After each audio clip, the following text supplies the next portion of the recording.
ഞാൻ പയ്യ പോരെയൊന്നും സുഖമില്ലാണ്ട് ഇങ്ങോട്ടേക്ക് മാറുമ്പോൾ എൻ്റെ കൂടപ്പിറപ്പൻ്റെ അടുത്ത് ചോദിച്ച് എനിക്ക് ഇവിടുന്ന് പഠിച്ചവൻ അതിനേക്കാട്ടിലും വലിയ എന്തെങ്കിലും അസുഖം തന്ന് പരീക്ഷിക്കുന്നതാണെങ്കിലോ അതുകൊണ്ട് ഉള്ളതും കൊണ്ട് അവിടെ തന്നെ നിന്നാൽ പോരെ. അപ്പോൾ ഞാൻ പറഞ്ഞു അങ്ങനെയാണെങ്കിൽ നമ്മൾ ഹോസ്പിറ്റലൊന്നും പോകണ്ടല്ലോ, നമ്മളോടൊന്ന് പറഞ്ഞ് ചികിത്സിച്ച് മാറ്റണം എന്നല്ലേ. ഞാൻ അവിടെ വന്നിട്ട് വല്ലായി അത്യാവശ്യം എന്തെങ്കിലും ഉണ്ടാവും, ഒന്നും ഇല്ലാണ്ട് ഇപ്പോൾ നമ്മൾ മാവന്മാരൊന്നും അല്ലല്ലോ, മനുഷ്യരല്ലേ. പക്ഷെ ഇപ്പം ഞാൻ വിചാരിക്കുന്നത് ഓള് പറഞ്ഞത് കറക്റ്റാണോ.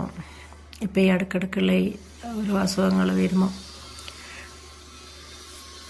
ഇന്നലെ രാത്രി കുറേ നേരം ക്ലീനിങ്ങും കാര്യങ്ങളെല്ലാം ഉണ്ടായിരുന്നു. അതെല്ലാം കഴിഞ്ഞ് ഭക്ഷണമെല്ലാം കഴിച്ച് കിടന്നുറങ്ങിയതാണ്. രാവിലെ ഒരു 4 മണിയാകുമ്പോഴത്തേക്ക് അന്നത്തെ പോലെ തന്നെ നല്ല തൊണ്ട ഭാഗത്തേക്കുണ്ട്, പനിയുണ്ട്, ആകടങ്ങാറായിട്ടുള്ളത്. രാവിലെ എണീറ്റ് ആട്ടയും മൈദയും ദോശ ഇട്ട് അത് ഇറക്കാൻ പറ്റുമോ നോക്കേണ്ടിയിട്ട് ഹോസ്പിറ്റലിലേക്ക് പോവാണ്. അളന്തോ അയാൾ ഉൾപ്പെടുത്തുക. എനിക്ക് ഈ പ്രാവശ്യത്തെ നോമ്പ് കിട്ടുമല്ലോ എന്നുള്ള പേടി. പഠിച്ചോനെ എൻ്റെ ഈ നോമ്പ് നീ കുളാക്കി കളയല്ല റബ്ബേ.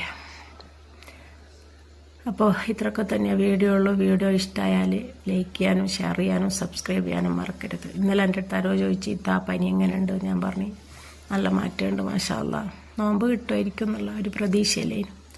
അപ്പോൾ ഓക്കെ ടാറ്റാ.